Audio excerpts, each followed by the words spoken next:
So when I came to Bristol, I was really not looking forward to coming to be in a city because I love the green countryside and I didn't know how I'd cope in a concrete jungle. But Bristol's a very green city, and in particular it has many parks.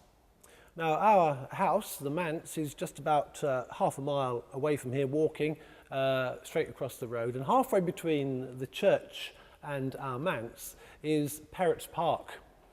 Perrott's Park is, in my opinion, the best park in Bristol, but then I'm biased. It's a small park, but it's like a natural amphitheatre, and it has incredible views over the city of Bristol. So it's a great place for people to come. When we arrived in Bristol in August 2006, the park was looking a little bit better than it had been because a whole group of people, part of an organisation or an activity called Love Bristol, Christian young people, descended upon the south of Bristol and did community projects. And one of the things they did was to start repairing some benches in Perrott's Park, spruce them up a bit and paint them. And this was just before we arrived in the city. So I came in on the back of Love Bristol, and as I moved into the area, I noticed and met people in my community who had an interest in the park. They realised the value of the park, but it really was looking a bit run down. So I called together a number of people that I'd met locally and said, if you're interested in coming, finding out more about the park, getting involved, then come to a meeting at the church. As a result of that meeting, we got together a group of people who later became known as the Community of Perrott's Park, or COP for short. And we started meeting and we organised an action day in the park to start tidying up and preparing the benches and things like that. And COP grew out of that, and it's become really quite a good community focus. At the second meeting, after putting out a survey of the houses around here, we had 37 people came, and we began a whole series of events, planting bulbs in the park, improving the flower beds and that kind of work. And it was great to get the local people involved. About 3 years ago, I spent a week on retreat at the beginning of the year. I'm not the kind of person that God speaks to in vocal terms that often, but while I was there, I really felt he said, Laurie, I think you should do a community newspaper from the church.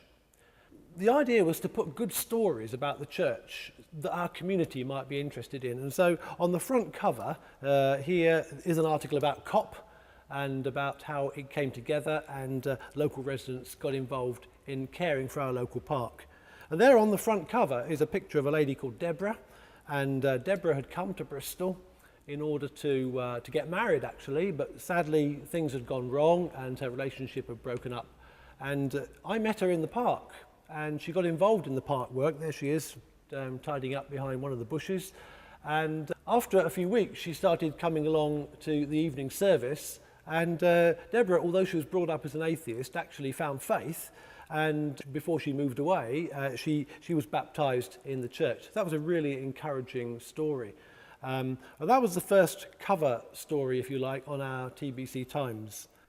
This is our second edition of TBC Times, which was produced ready for the November of that year, when for the first time we, as a church, took part in what's called the Totterdown Front Room Art Trail. This is a very arty kind of community, very creative community, and every year they have this art trail where people, local artists, open their homes, put an orange flag outside their door, and people can wander around and look at the artwork at their leisure and buy things and browse around the houses in Totterdown. And we decided it would be good as a church to open up our hall downstairs, which is called the Salt Cellar, and it's a very good kind of venue for this. And we did, and we had about 20 local artists, including some members of our own church, who were exhibiting in this trail. And so that was a good way of getting our community to come into the building and get involved. And we sold teas and coffees, and the exhibitors exhibited their artwork. That was a really good way of engaging with our community. This is the third edition of TBC Times, and we had a really exciting story about an idea which we had to involve our local community a bit more in the local park. Just along the road from us is an artist called David Bowers, who is a mosaic artist.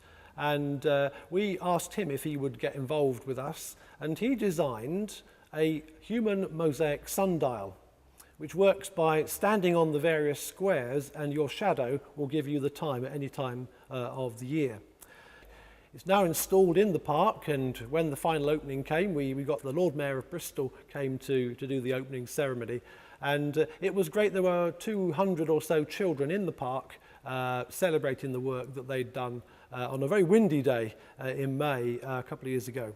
For 3 years now, we've now run a Songs of Praise in the park, where we get together a band of musicians from the 7 churches actually in Knowle and Totterdown, and we put this together ourselves. We put a public address system in the park. We have to get permission from the council, but we've had that all granted, and we just sing popular hymns and have a short message in the park, and we've had a crowd of maybe a couple of hundred people that have turned up to listen to that on a Sunday afternoon.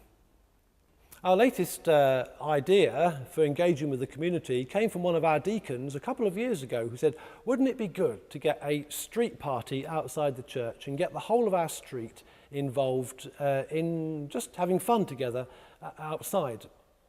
At the time, the idea sounded good, but it didn't seem quite how, we didn't know quite when or how we should put this together.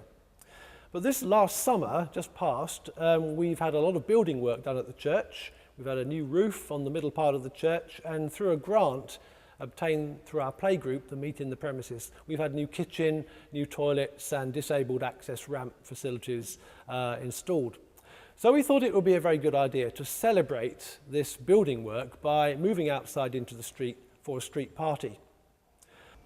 Pouring of rain at 6 o'clock in the morning, but by late morning the rain had stopped and the clouds were over, and then by early afternoon the sun came out, and we started off with music. We gave away hot dogs, free hot dogs and free cakes. We had a free bouncy castle, and we were amazed to find 500 people turn up to the street outside the church having fun. And then in the evening we had a barn dance. Another 80 or so people turned up for that event. And they were just amazed to say, why can't we pay for it? Why aren't you charging money? And we just said, well, we want to celebrate what God has given to us, and so we want to throw a party, and it's all free. I think they found that quite hard to take, but it's been a fantastic opener for us to get our community involved. And yet again, the TBC Times newspaper, which we delivered to 4,000 homes, was a good way of making that known within our community.